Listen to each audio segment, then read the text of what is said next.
Now going over to the political part of the podcast, you have Ron DeSantis DC Elites video going viral, but still has his iconic awkward smile.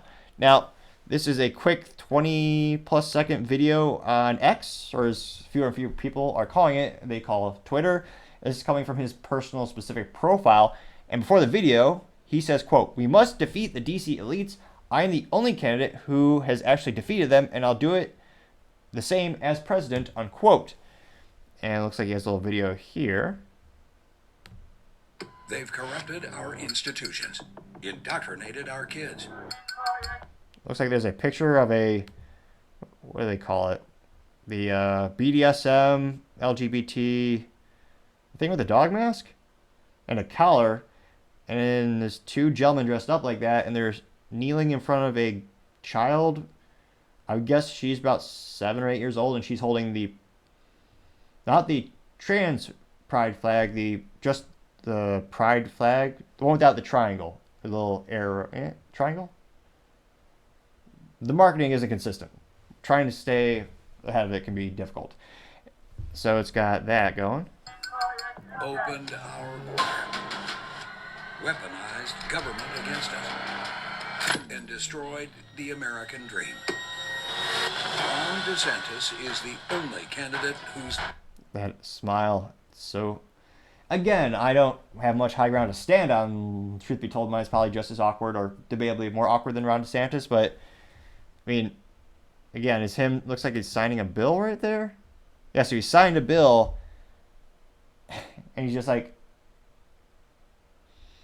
I mean, at least he has good teeth. I don't know if he got some work done, but I mean, that's an upside. But again, I don't know if it's just a fake smile or, I don't know. Let me know in the comments who has a more awkward smile. That could perhaps be a good contest. Who's defeated them. We beat the teachers union. We beat Fauci on COVID. I beat Soros. And as your president, I will not let you down. I'm Ron DeSantis, and I approve this message. So that was pretty good for one of his campaign videos. The real question is, where was this a year ago? Because again, DeSantis started at around 31% in the poll aggregator last year. He's now down to about 11% in the poll aggregator, which again, that's a average of all the polls we have, and those polls sample sizes they're not huge. They're usually between 500 and maybe 3,000 registered voters. Actually, now I'm curious, what's the update for the poll aggregator? See if there's any new data in there. Oh, it's worse than we thought. So again, this is in the poll aggregator. Ron DeSantis is now behind Nikki Haley. So Nikki Haley, again, this is the poll aggregator. She's now at 11.4%. Ron DeSantis is at 11.3%. Now Vivek actually came up. So Vivek is actually, he's up to 3.9%. Last week he was around 3.2%. You have Chris Christie at 3.7%. Asa Hutchinson, the same, still at 0.6%. And Trump still way ahead of everyone. He's at 61.3%. But again, I guess I'm not too surprised, since if you look at the funding, a lot of the funders have been shifting to Nikki Haley the past couple weeks. So I suspected this would happen. But it's interesting. So in theory, he actually has less funds. So he should be doing less. I'm actually surprised at the quality of the video. Because again, the music, pretty articulate. The sound effects are pretty good.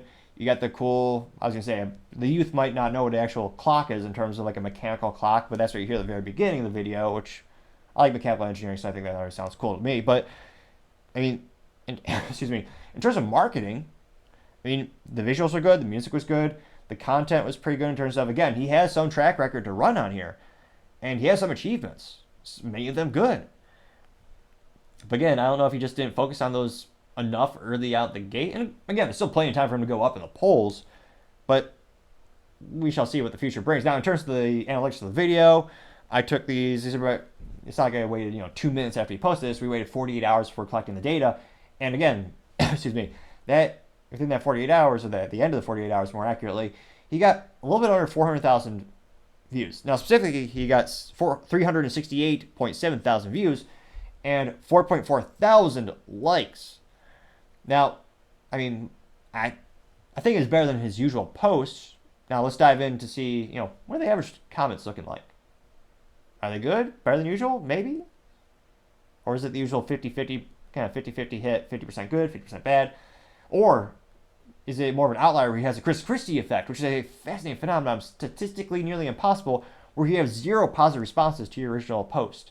Again, they actually happened twice to Chris Christie, which is astonishing because presumably he has family, friends, a campaign staff allegedly, perhaps a delivery person who knows him by, he's got him on speed dial. Yet they couldn't be bothered to give a positive response to Chris Christie. So let's go in the comments and see what they look like for Ron DeSantis. The first one comes from Matt A, and he says, quote, "There is no competition. Ron is the best governor in the history of America and will be, one of the greatest presidents. We need someone who will fight the swamp and not make it bigger like Trump did," unquote. And I got 107 likes. Someone by the name of Babel365 says, quote, "Wrong. Trump defeated them in 2016 in a huge upset, and the only reason you beat them was because of Trump," unquote. They got 140 likes. So thus far, the traditional, DeSantis 50-50 split is holding true. And Trump did endorse DeSantis. I think they certainly, given the shifting voting patterns of people who were moving to Florida and it became more red over time, I think that probably did help DeSantis pretty substantially. So I'm not too surprised there. Let's see here. Scrolling down here.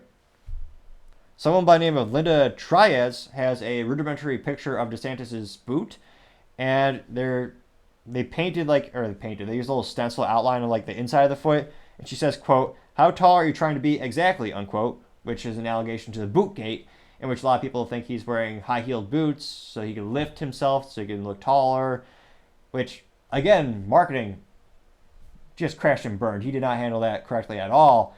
What he should have done, and again, he's starting to slowly start to go on podcasts, which he should have been doing, again, months ago, but he went on the Patrick Bet-David's podcast, and Patrick Bet-David gave him a box of shoes or boots as I don't know if it was a joke, but DeSantis could have easily, laughed and said, I'm actually, I am 6 feet, and he should have just, again, be like, you can solve that problem in a New York minute just by taking the boots off. But no, he's been very sensitive about the topic. He's been dodging the question left and right, and it's become a whole controversy, as silly as that might sound. And again, her little post got 92 likes specifically. A couple more comments here. You got Who is John Gatt says, quote, "Your campaign is in a hospice. You will be gone soon. Thank God," unquote, getting 66 likes. Brian Pitfall says, quote, "Who are the DC Elites," unquote, getting 38 likes. Meacham Proud Vermin says, quote, "You're still running. That's hilarious," unquote, getting 45 likes. Brian the Scotty, who does get a B+ for marketing. They do have the Scottish flag and a little emoji in their name. He says, quote, "Stand aside. Stop embarrassing yourself around," unquote, getting 83 likes. Carlos says, quote, "17 days until victory in Iowa," unquote, getting 25 likes. Let's see here. Mike Sarsaparilla says, quote, "Hashtag real Donald Trump 2024. And you know that, Ron," unquote, getting 69 likes. Jamie Girl says, quote, "It wasn't your turn. You could have waited," unquote, getting 23 likes. Shannon Elkis says, quote, "You are the swamp. No, thank you. I'm sticking with Donald Trump. You made a huge mistake and have ruined your career.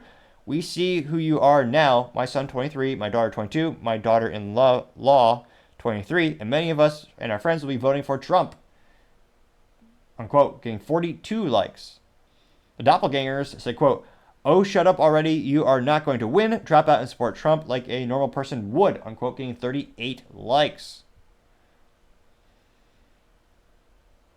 Ian Weber says, quote, "Backed by Paul Ryan and Jeb Bush, though. Getting 33 likes.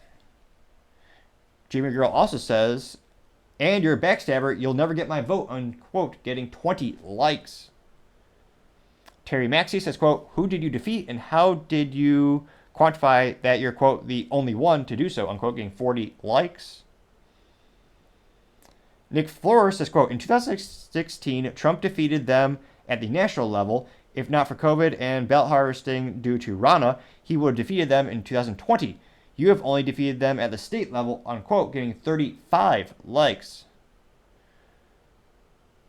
Wayne Tech says, quote, "Brah, you haven't defeated shit. How about the global elite cabal? You're not defending anything with those high-heeled boots. L. Step aside for the real man," unquote, getting 68 likes. Two more here. Scott Howard Fishman says, quote, "You're only still running to fool naive donors into sending you money. Clown," unquote, getting 58 likes. And Salwood Train says, quote, "Haha, you're owned by the global cabal," unquote, getting 18 likes. As I scroll down more and more. Let's see here. A lot of people getting between 10 to 20 likes. All giving accolades to Trump, saying Trump's going to win 2024. You'll never, something to the effect that you'll never get my vote. Or a lot of people saying, not your time. So actually a little bit worse ratio than usual. I actually thought it'd be a little bit better than usual. And again, I guess it is reflecting in the polls as he's gone down lower and lower and lower that, his team's not great at marketing.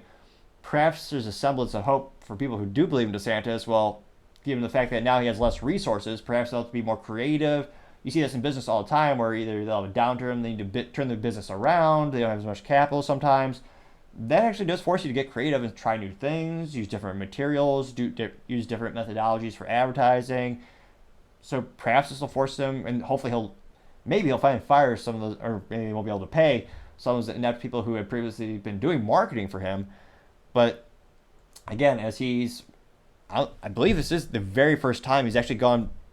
Yeah, this is the first time he's been below Nikki Haley in the poll aggregator in a year, ever.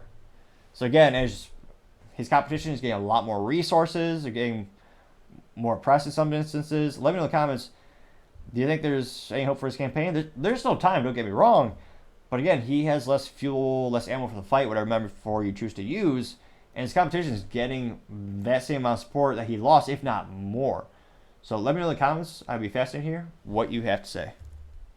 Thank you, everyone, for taking the time to tune in today. Again, trying to get to 4,000 subscribers by the end of January. So if you click that button, I greatly appreciate it. Also, leaving a comment is a great way to give me some additional feedback on how I can make the show better and better and improve myself. Either being a little bit more articulate in my words and not stuttering so much, which if you click the subscribe button subsequently, does help a little bit. If you look at the trends, it has worked thus far. And also, leaving a thumbs up is a great way to help with the YouTube and Rumble algorithm so the videos get shared more and more, so I'd also appreciate that. Also, lastly, don't forget to take time to tell your family, tell your friends, tell your coworkers, heck, tell your enemies, tell anyone and everyone. Just stay safe, fight the good fight.